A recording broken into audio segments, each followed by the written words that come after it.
Good morning and welcome. Good morning, good morning. Nice to see you guys here already. We're going to give it a few more minutes because there are a lot more people signed up and everyone's just arriving. So we'll just give everyone a moment or two. I'm on my own today. Normally in this part of the session where we're sort of waiting for everyone to join, I can bounce off my co-presenter, but it's just me this morning. So welcome along. Nice to see you all here. I'm going to give it another minute just in case anyone else is still joining.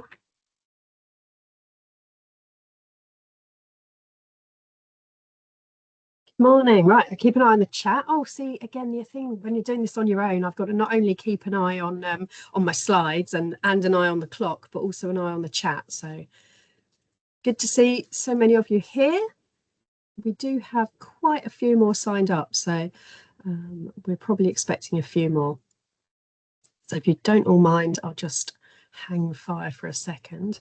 We are recording, as per usual with these sorts of sessions. We record them because we know that people register, but then can't make the date or time. So we will be hosting the recording live on our website some point, probably later today, maybe tomorrow, but you'll all get an email with the slides and a link to the recording. You are obviously welcome then to forward that on to any of your colleagues that couldn't make it today or anyone who didn't register. And of course, all those other people that did register that haven't made it here will hopefully be able to watch back at a date and time that suits them. Okay, right. Well, I'm going to get going because, as I say, if people join late, they can always catch up on the beginning part. So welcome along. It's nice to see you guys here. I know there's definitely some familiar names and faces on the call this morning, so hello to you. And for anyone who hasn't come across me or Reality HR before, welcome. It's nice to have you here.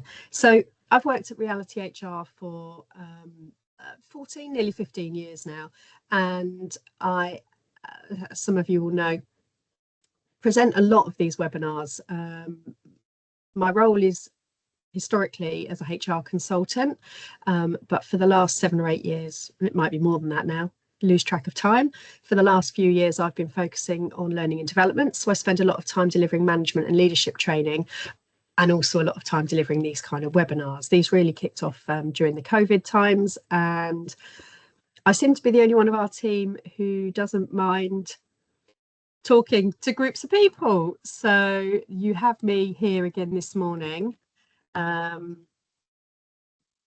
have, like I say, a HR background, but I've also worked as a line manager in a variety of industries before I came into HR.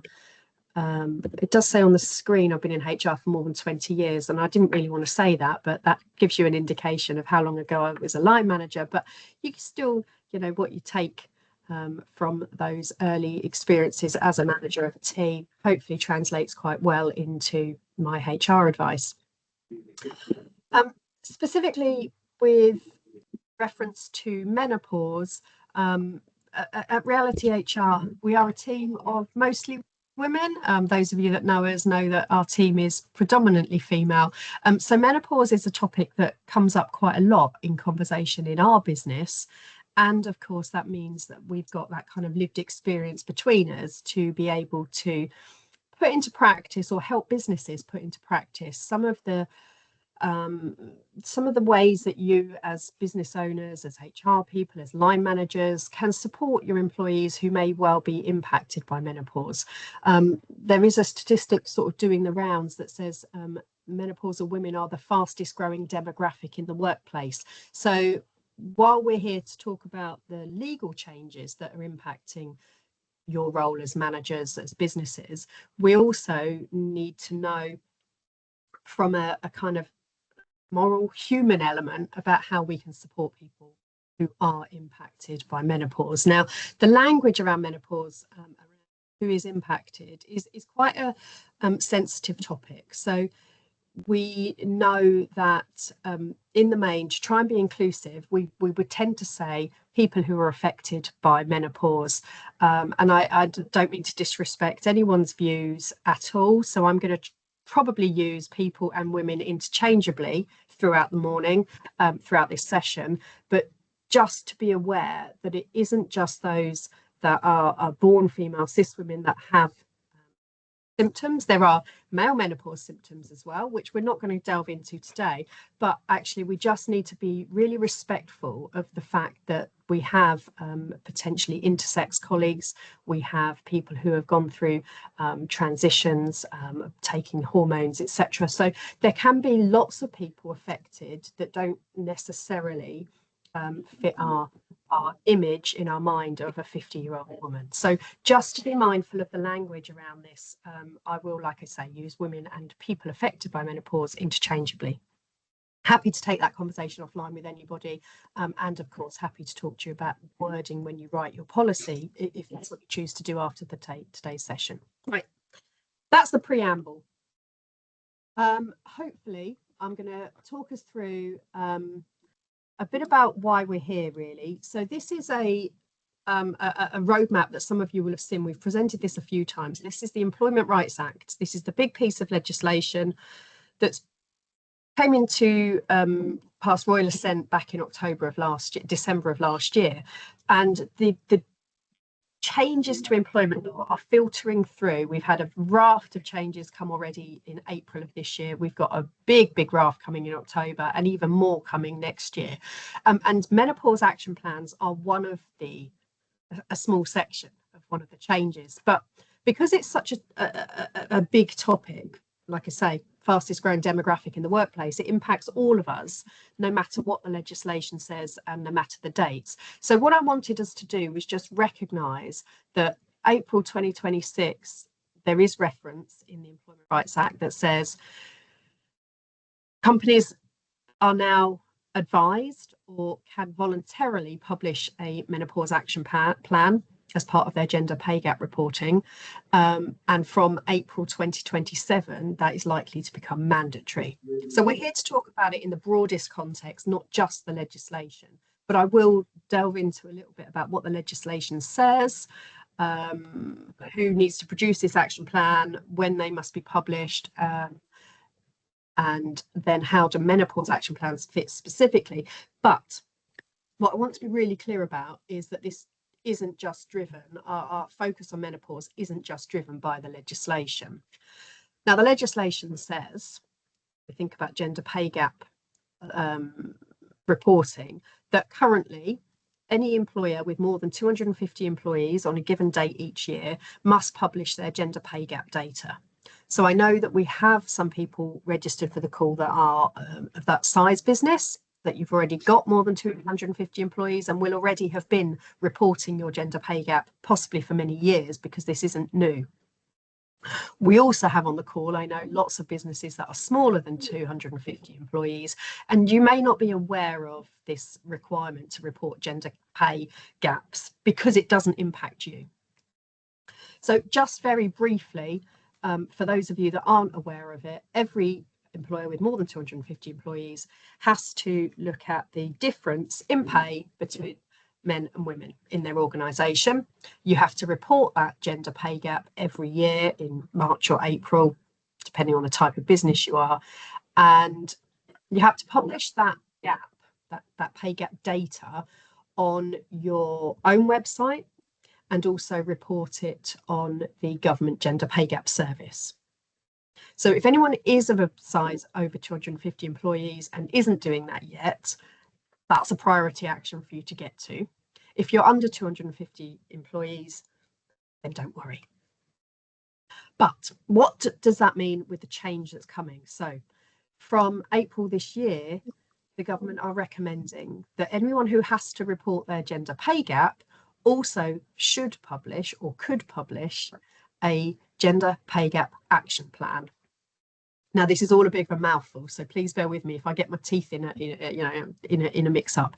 But a gender pay gap action plan to show publicly what you are planning to do to reduce your gender pay gap. So historically, you've been reporting gender pay gap data. You didn't have to do anything with that. You just had to say, this is our gap. The recommendation from April of this year is that you also produce this action plan to show how you're planning on closing that gap to create a more equal, inclusive workplace. And as I say, from April 2027, publishing those plans will become mandatory. So the government has created actually quite a useful website, quite a useful service to help you create your action plan. They've covered, they've created a reporting tool online, which you log into and mark up, tick off which of the actions that you are planning on doing. Now, they cover a wide variety of areas, the whole employee life cycle, really. What are you doing to make recruiting staff more equitable? What are you doing to make sure that you're developing, promoting men and women equally? What are you doing to build diversity into your organisation? How are you going to increase transparency of pay? And pay doesn't just include, in this instance here, pay doesn't just include basic salaries, it also includes access to bonuses and other benefits and commission.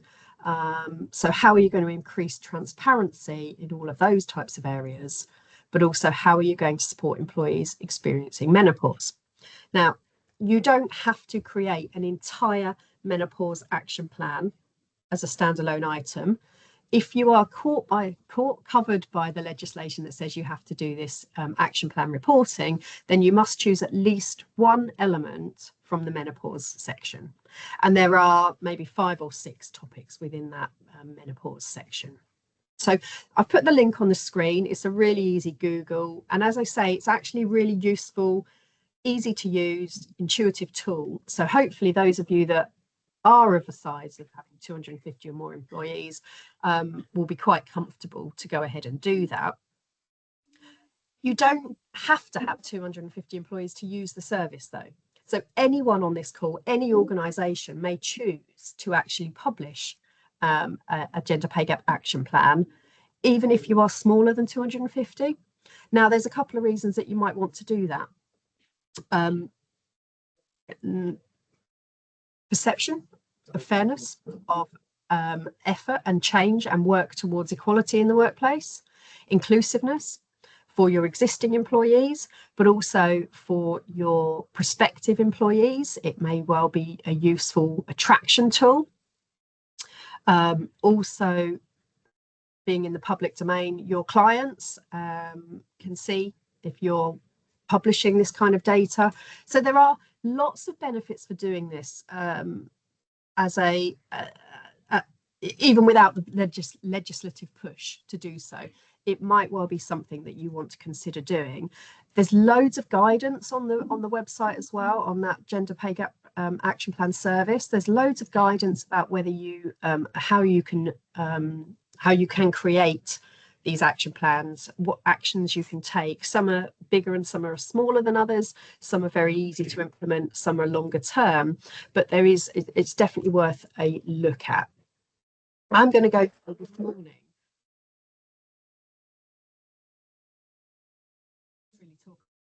I'm very happy to take any questions in the chat as we go. So I've got the chat open. Like I say, I'm on my own, so bear with me if I don't reply to chat questions immediately, but I am keeping an eye on the chat. So if you want to add anything in as we go, please do. Or then, of course, at the end, I'm happy to take any questions once we finish covering the content. So hopefully that's been clear enough so far. No one's put any questions in yet. Oh, some people are struggling with my sound. Okay, let me just see if I can get the laptop a little bit closer. Hopefully the microphone will pick that up a little bit more clearly. Hopefully that's not. I've got my face in close up now, so hopefully my makeup's all right. Sorry, I distract myself sometimes. There are a couple of people I think who aren't muted at the moment. There's a bit of background noise coming from elsewhere. So if you could all check your settings, that would be really great. So gender pay gap action plans, look at the website. You're covered. You have to cover this if you are more than 250 employees. It's a really useful opportunity to reflect on your current practices, even if you are less than 250 employees. So what options or what ideas have we got to think about how our menopause action plan might look? We've got to make sure that we are broad enough in our definition of menopause, and the government guidance has included, this is the government guidance on the screen here. It includes this sentence that says to include both perimenopause and postmenopause. So I thought it was worth us just taking a small step back and saying, do we all know, have we got clear in our minds what these definitions, what these phrases and these words mean? So menopause, I'm sure those of you that are here have probably got this understanding, but just to be really clear, menopause is the period in our lives where we have 12 consecutive months without a period. So it's the permanent end to menstruation and fertility. Typically occurs between 45 and 55, but can be much earlier or much later, actually. So we need to make sure that any steps we take to provide menopause support are accessible to all employees, not limited by their age. Around 1 in 100 people experience menopause before the age of 40. So that's not an insignificant number of people. Perimenopause is not always used as a name in itself. And when we talk about menopause symptoms, actually, probably what most of us are referring to are these perimenopause symptoms. So perimenopause is that phase that leads up to menopause. So it can last several years. There are over 100 symptoms recognized as part of perimenopause, affecting people differently. Some people sail through perimenopause without too much problem, and for others it can be an absolutely life impacting period of time. I'll talk in as we go through the rest of the session about some of those symptoms, but also some of the impacts on people, how it impacts their home life and their work life, which is clearly our focus here today. And just to make it really clear that postmenopause is the period of life after, as it says on the tin. So hopefully that makes sense. Now, what happens when we are in perimenopause or having menopausal symptoms? And again, as I say, we tend to use the phrase perimenopause and menopause interchangeably. Officially, menopause means once we have stopped our periods and we've had that 12-month period, 12-month period without a period. But actually, when we say menopausal symptoms, we're talking about perimenopausal symptoms. But that's just the way we use language. We know that the symptoms can affect the entirety of our lives: well-being, moods, sleep, eating habits, weight, energy levels, physical pains, aches and pains, body temperature, cognitive function, brain fog is a key one that comes up a lot, because that impacts our ability to do our work to our best abilities. Now, the impact on work, anywhere between 6 and 10% of women are believed to have left their jobs because of menopausal symptoms. Now, that's quite a chunk when you think about the size of the demographic. And more than a third of people surveyed said their symptoms have affected their work life and their ability to do their jobs to the best, in the way they have in the past. We know from other research that menopause symptoms can have a significant effect on career progression. Now, some of you on the call will be thinking, God, my career was impacted. My career progression was impacted because I took some time out to have children, and now I'm going through perimenopause and I'm having another impact on my career progression. And that's one of the reasons we're talking about this. We know that there are struggles for people, women in particular, throughout their sort of fertility, with menstrual pain, menstrual problems, monthly problems, but also, as we say, going into perimenopause that can last for many years for some of us. So how can we, as employers, make sure we are doing everything we can to support people in those scenarios and mitigate the effects on work life? So what can we do? Well, at its very basis, we can have a policy and we can complete a risk assessment. Now, that's a very paper-based exercise. That's not to say you shouldn't do it, but I don't think on its own it's going to be enough to have an impact on most people's feelings of support. So it is something that should be looked at. If you don't currently have a menopause policy, we'll come back to what should be in one or what could be in one. If you've never thought about a menopause risk assessment, we'll also look at that in a little bit of detail in a moment. Some of the other areas we're going to be looking at through the rest of the session this morning is how do we increase awareness and really reduce the taboo of talking about these kind of topics through awareness training, awareness sessions, maybe support groups or networks within your organisation. Real key one is making sure our managers are trained in having the conversation and knowing what support they're able to offer. We're going to talk about workplace adjustments, reasonable adjustments, why they're beneficial, but also the legal desire, the legal push to have workplace adjustments, reasonable adjustments. And we'll then talk very briefly about some of the medical options. So where you might want to provide support to your employees outside, external support, external medical support. I've just noticed a comment from Vicky. Thanks, Vicky. We've struggled with a risk assessment as everyone's experience of menopause is so different. 100%. And one of the things I was going to say on risk assessments is you can do something generic that looks at your specific workplace, the risks that might impact menopause symptoms or worsen menopause symptoms. But actually what you might also want to consider is a individual risk assessment for anyone who is struggling, in the same way you would do a pregnancy risk assessment. Now, hopefully those of you that have had pregnant employees have come across that idea before, doing a risk assessment for that individual. And you may have done that for someone who's struggling with stress or with mental health challenges. So an individual risk assessment could be a way of making sure that you're taking the individual personal circumstances into account, because everyone's experiences are different. There may be something in your workplace that you need to be mindful of generically, often about the sort of, what's the word I'm looking for? The physical environment. Maybe it's a very hot or a very fast-paced or a very noisy environment, and that could be something generically that you're mindful of.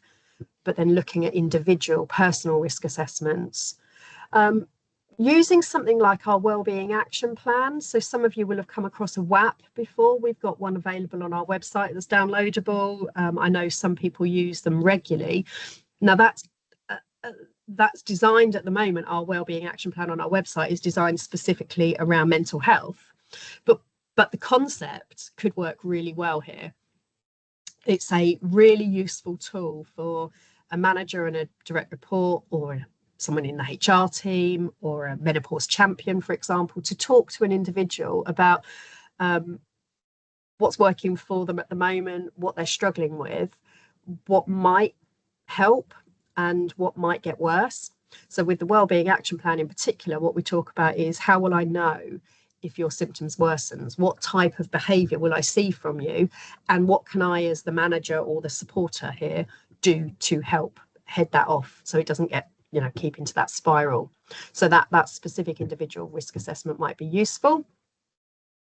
And then, of course, a policy. I've just listed here a few of the headings that you might consider as part of your menopause policy. You want a purpose and aims, and an owner, and a note about when it's going to be reviewed. That's a sort of a general point around any type of policy or employee handbook. But you'll need to outline the scope and eligibility. Going back to my point that you're not going to just support women of a certain age. You're going to support anyone affected by this. So you'll make it really clear in your policy that anyone affected by menopause symptoms, and you might choose to go wider than just menopause, and you might choose to go into the whole menstrual symptoms as well. You might want to include just some definitions and some of the typical symptoms so that people have an awareness, because the policy is not going to just be read by those impacted by menopause at this moment in time, but maybe by managers and other staff. So you're doing some awareness education there. You're going to talk about how you are going to train people with that, managers, and raise awareness across the organisation. You'll outline, hopefully, in your policy what support's available to individuals, who they should go and talk to. Is it their line manager? Is it the HR team? Do you have a menopause champion? Maybe it's a mental health first aider, because that's someone who's trusted and has got that established relationship in the organisation. So talk about where support's available from, and where external support's available from as well. How do people request reasonable adjustments with reassurance that they will be taken seriously, and they won't be treated detrimentally for having requested reasonable adjustments? You might mention in there how you're going to deal with absence management. So you may have an absence policy or procedure that talks about if you have X number of days off, or your Bradford factor score is X, then you're going to have absence attendance conversations with people. But actually, how does the menopause or menstrual absence link into that? In the same way you'll probably reference pregnancy related absence. So it's just making sure that your policies link up across. So if you're going to talk about menopause support or menstrual support, how does that link to your existing absence policies? And of course, making sure your managers know the difference or know how those interlink. And of course, the big thing in the policy there is to make sure you're referring back to the fact that any conversation that an individual comes forward with will be kept confidential, and they'll be treated with dignity, believed and listened to. So it won't just be brushed off or swept under the carpet or laughed about. So a recognition that some of those things do happen, or have happened certainly in the past, but a recognition that people will be treated with dignity and fairness. So sorry, the last thing just to say there is, if you don't have a menopause policy or risk assessment, please feel free to talk to me after the session, or your Reality HR contact if you're already a client of ours. We're able to help you with a base template, but also tailoring it to your organisation, because this is the key here. Every organisation is slightly different. You've all got different sizes, structures, different support mechanisms available, so we can help you tailor that. That's the very first step. I think that's as I say, a fairly compliance focused approach. So how do we then go beyond that? If you're serious about making support available to those affected by menopause, you're going to need more than just a policy and a risk assessment. So what else can you do? Well, I think that this is a really easy, low cost and evidence-based option, creating some sort of support group or network to support those going through menopause. There is research that suggests that peer support, along with other workplace adjustments, can really help women manage their symptoms, which leads to fewer days off for menopause related absence. So some of you will be quite familiar with the concept of employee groups, employee voice groups. Maybe you've got diversity groups in your organisation. Maybe you've got diversity champions. Maybe you've got mental health first aiders and mental health champions. And this is something I think you could really consider for menopause support. Like I say, a low cost, easy to set up, supportive option. You need a champion from someone senior. I think you need someone from the SLT, someone senior in the organisation, to kind of evidence that this is led from the top and supported by the whole organisation. But you need someone who's got a passion for this kind of topic, but also someone who is going to have that sort of drive and energy, and to bring people along, to get people involved.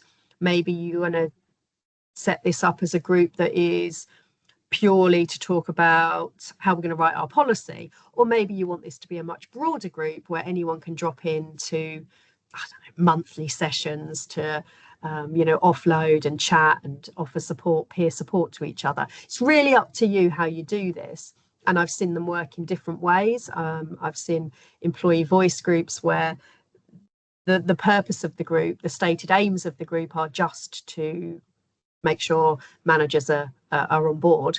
Or I've seen menopause cafes, for example, or monthly groups where, like I say, people can come along for a chat and a support of each other. So consider what would work. What are people asking for? Maybe you need to find out actually what people want.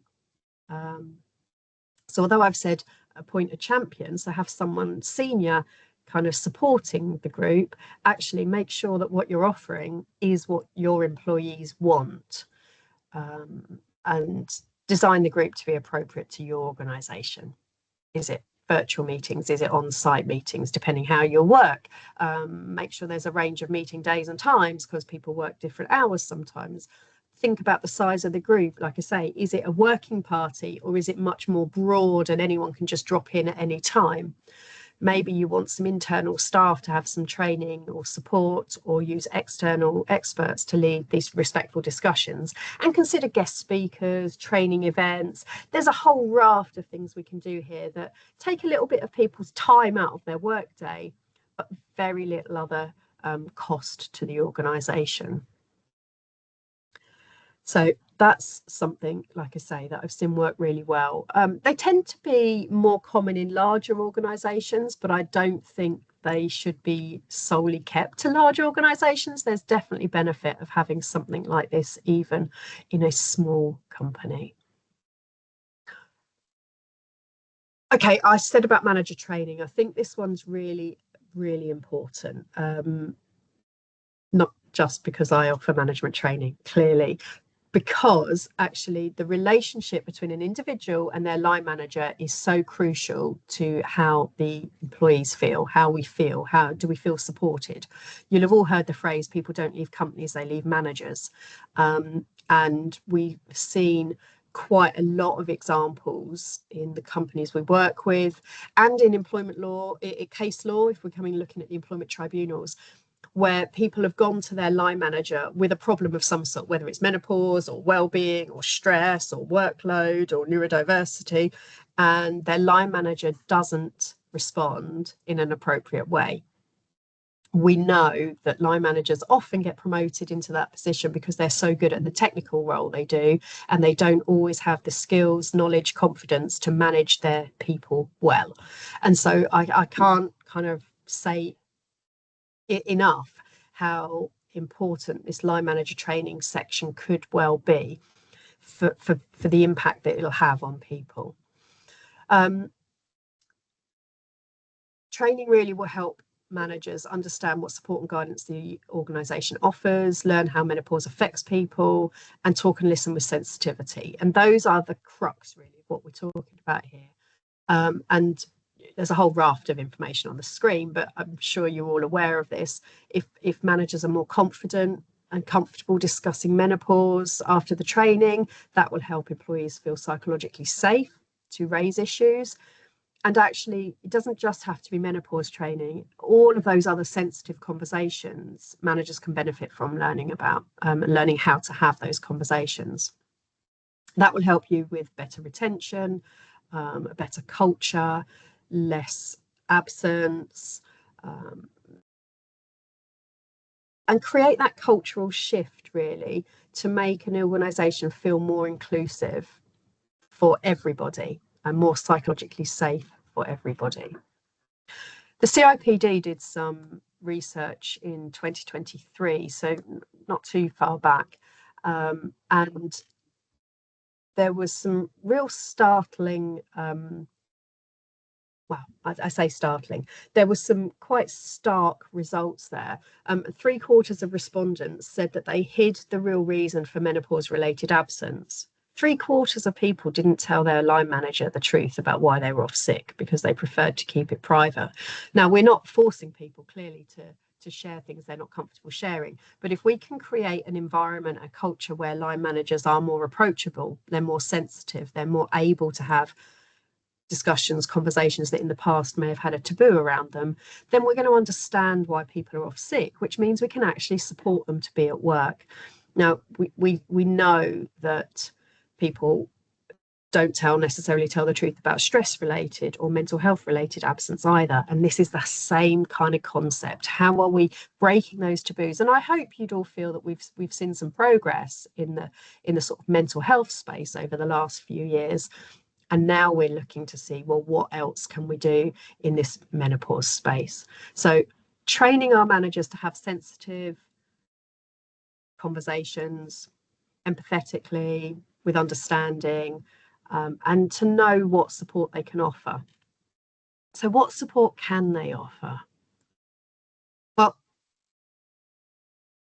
you will have, hopefully, at some point soon, if you haven't got one yet, a policy that talks around what sort of support we can offer. So we need to be thinking about what workplace adjustments are available for people who might need them. And I've put 3 headings here, but there's all sorts of things that can come into each of these. And I'll just talk about a couple now. But if anyone's got any other suggestions, anything you've seen work well, anything your company does, anything you personally would like, please put them in the chat, because actually this is the real crux of it. Understanding what is a problem for somebody or what is causing somebody a problem. There are often some very simple solutions that will do all of those things we said, make it a safer, more comfortable working environment, reduce absence, etc., etc. So looking at your physical environment, there are some simple things that we can do for someone who needs a different physical environment. So often this is around temperature. We know hot flushes are a very common symptom of menopause. So are we able to create a cooler working environment for an individual, whether that be putting them near a window that opens, providing a fan, letting them have control of the aircon? Now that depends on your physical setup, but what can we do here? Now, I know that temperature is a office temperature is a real big bugbear for a lot of people, because you've got someone sat in the corner shivering and someone else sweating. So how do we work that out? How do we have those conversations to find a way that keeps everyone as happy as possible? Are we able to separate people? Are we able to work in different offices? Are we able to move different spaces? Can we have a personal fan that helps? Can the individual work from home when they're suffering, particularly if their office environment doesn't suit them? It's not just around temperature, but that is one of the most common complaints that comes up when we see people asking for reasonable adjustments, and that might well be seen as a reasonable adjustment. So let me just take a little detour onto what's the difference. A workplace adjustment is something we can do in the workplace to make it more suitable for somebody. Do we have to do that? Not always. Sometimes we do. We have to make a reasonable adjustment within a workplace to support someone who has a disability. Now, this is the legal aspect here that we're talking about. Reasonable adjustments, the key is in the word reasonable. We don't have to do everything that's requested, but someone who is affected by a disability, and the definition of a disability in employment law terms is a physical or mental impairment that has a substantial impact on their ability to do day-to-day activities. And it's going to be long lasting, so 12 months or more. Now, if an illness, I don't know, for example, some illnesses automatically meet that criteria. So cancer, for example, being HIV positive, multiple sclerosis, some of those long-term illnesses will automatically fit that criteria. Now, other things may or may not fit the legal definition. And that's almost beside the point here, because actually, if someone is struggling, ideally we want to make it better for them. But from a purely legal perspective, menopause doesn't automatically meet the definition of a disability. So we don't automatically have a legal requirement to make reasonable adjustments.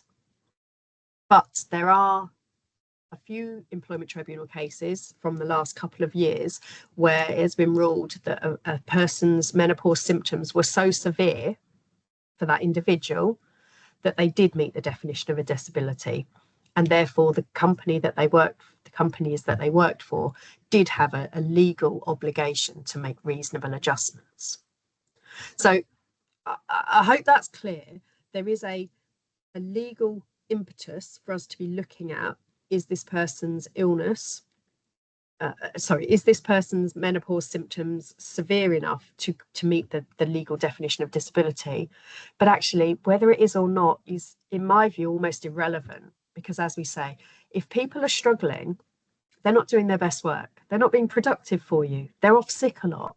They're not able to produce the work at the quality or the value or the productivity that you want from them. So why wouldn't we do some of these very simple adjustments? Now, I'm probably preaching to the choir here, that you guys are here because you're interested in finding out more, or you're already doing things and want some extra suggestions. But just to be mindful that the law is a very low bar in this scenario, I think, is my point. So some of the other physical things we might consider: do we, as well as temperature, do we provide access to a suitable rest area? Do we have ergonomic furniture? Muscle and joint pain is a really common symptom of menopause, perimenopause. So are we providing the right ergonomic furniture? Are we encouraging people to do their DSE assessments? So we should all be doing, anyone who's a DSE user, anyone who sits at a desk for a chunk of time or uses a computer for a chunk of time, ought to be doing regular workstation reviews. You know, do my arms rest in the right place? Does my wrist rest on the desk when I type? Is the screen at the right height for my eyes? All of those things. But actually, maybe we should be encouraging those affected by menopause to do this again. Maybe they need a new chair. Maybe they need a different style mouse. You know, these are, again, hopefully very simple things. If we can understand what's causing the problem or what's exacerbating those symptoms, we might be able to minimize them to a certain extent. Uniform is a big one when we're thinking about physical environment. Again, we're possibly back to temperature, but also the I've lost the word, what the uniform's made of. So if you have a particular, I don't know, if you have a polyester uniform, that's going to potentially cause someone to sweat more. And that's going to be uncomfortable for them, potentially embarrassing for them. So if you can't change the uniform, can you provide spares, extras, so they've always got enough to be able to change maybe during a shift? Or are you able to offer flexible clothing options? Now, I know that some of you on the call are office-based and people can choose what they wear, which is great. But if you do have a sort of more strict uniform policy, then actually does that work for someone who's struggling with menopausal symptoms? Have we got good access to toilets? Again, most of you on the call, I know your businesses and know that that isn't an issue, but if you've got people who are out maybe traveling, maybe on sites, there may not be easy access to toilets. So that's something to consider. Access to cold drinking water and healthy snacks, not just cake. I don't know about you guys, but historically, our office has always been full of cakes and sweets and donuts. And we're making a concerted effort to buy fruit and nuts and popcorn, as well as the sweeter treats. So are we encouraging, you know, are we giving people what they actually need, as well as what they want? So our physical environment, there's all sorts of things. Again, as I say, if anyone's got any other thoughts or ideas, please put them in the chat. I'd love to hear them, and I will incorporate them into my next presentation. So working conditions, there's a bit of an overlap here, but what I was really thinking about here was maybe around breaks and flexibility. So I said, is there access to a break area for someone who's struggling? Is there flexibility that they can take a break when they need one? And if that isn't possible, why not? Could it be made possible? Now, it might not be. I mean, I've worked for Tesco in the past before I moved into HR. And if you've got people working on a checkout and you've got queues of, you know, down the aisles, then it's really difficult to allow those breaks or flexibility. But actually knowing that someone needs extra breaks or might need the flexibility for a very quick jumping off and heading to a toilet, for example, you could make sure that the supervisor running that area knows that and allows that to happen and can cover for them. So it doesn't have to be something that's really onerous on the managers or other employees, but just for someone to know that they've got that flexibility, or they can ask for that flexibility, could be really important. I'm just seeing you all putting about well-being baskets and weekly fruit boxes. Love it. They're really lovely little. They're small things, but they actually make such a difference. They give you a little warm glow, don't they, when you're in the office and they arrive. So that's really nice. And then working hours and flexibility. So working hours, do people need to potentially adjust their working hours or work shorter time if the symptoms are pretty bad? This goes for menstrual health as well. I don't know if anyone's seen the legislation in Spain over the last, I don't know, maybe it's 3 or 4 weeks ago now. Spain have mandated that every company must give women affected by period pains, I think it's 3 days off sick pay per month if needed. So I'm not suggesting that the UK government's going to do the same, but that is certainly something we could be mindful of. How do we talk about flexible working? How do we talk about working reduced hours for people if their symptoms are particularly bad? Do they need, as an individual, I'm not talking about a blanket policy for everyone, you're all allowed to take any time off you like, but actually if you're talking to an individual who is saying to you, look, my symptoms are particularly bad here, or this causes a flare up, or this causes my period pains are really bad this month, then actually what flexibility can you offer? Now, just thinking here about whether people will speak up and will ask for any of these adjustments. Employees don't have to tell their manager or the company about their symptoms. They may be reluctant to share sensitive information for a variety of reasons, and that's understandable. But we would encourage, as I said earlier, that we would encourage people to speak up, to come forward, to tell us what's causing stress or struggle for them, so that we can reduce that stress or struggle. They don't have to tell us, but from a legal perspective, you can only be expected to make reasonable adjustments for something you know about. But what we're hoping here is that with all the awareness training, manager training that we're going to do, having a policy, reducing the taboo, hopefully people feel more confident to ask for these adjustments, because they know that they're going to be listened to, and they're going to be heard. And there's a recognition that actually these symptoms can be really serious for people. They are real. They're not just in our heads, which I think may have been a response, hopefully not so much anymore, but certainly in the past. So there's all sorts of things that we can do for individuals, but also more broadly.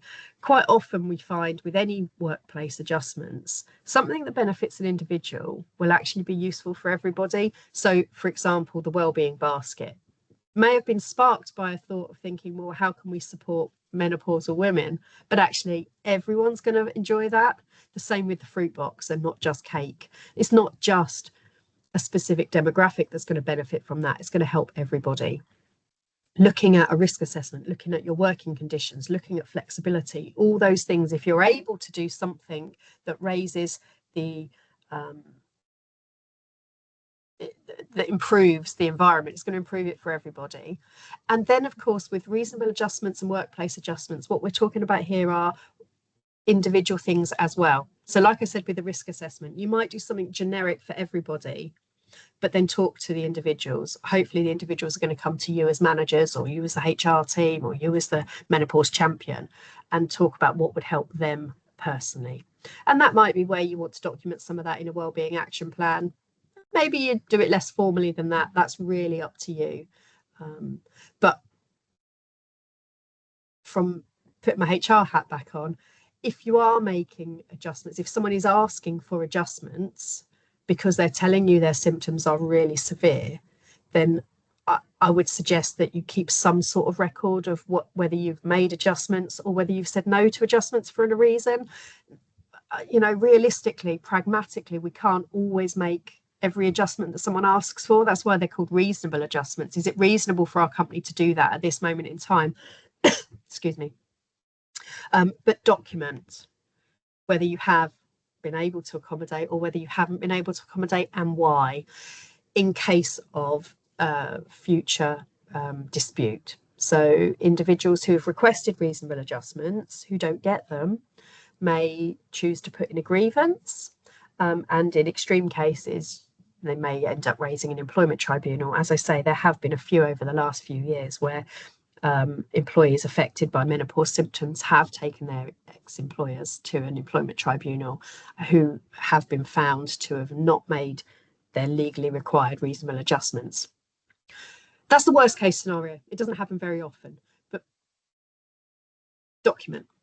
It's a HR principle. Document everything. Write it down. Just keep yourself a note. Send it to HR. Email the employee and say, well, we had a chat this morning. I'm really pleased that we're able to do X, Y, Z, but I'm really sorry. As I explained, we can't do A, B, C. And then it's covered. You're covered. Anything else on reasonable adjustments? Anyone got any thoughts? Anything else you do? Anything else that would be beneficial? Anything that I've missed? I'd love to hear it. I'll keep an eye on the chat. I'll move on though, in case anyone's typing. Okay, so you might have or be considering private medical cover, an employee assistance line, or access to occupational health. So what we're thinking about here is that expert impartial advice and occupational health services can help you provide support to the individuals at the right time. This can support productivity and attendance and help the individual manage their health condition.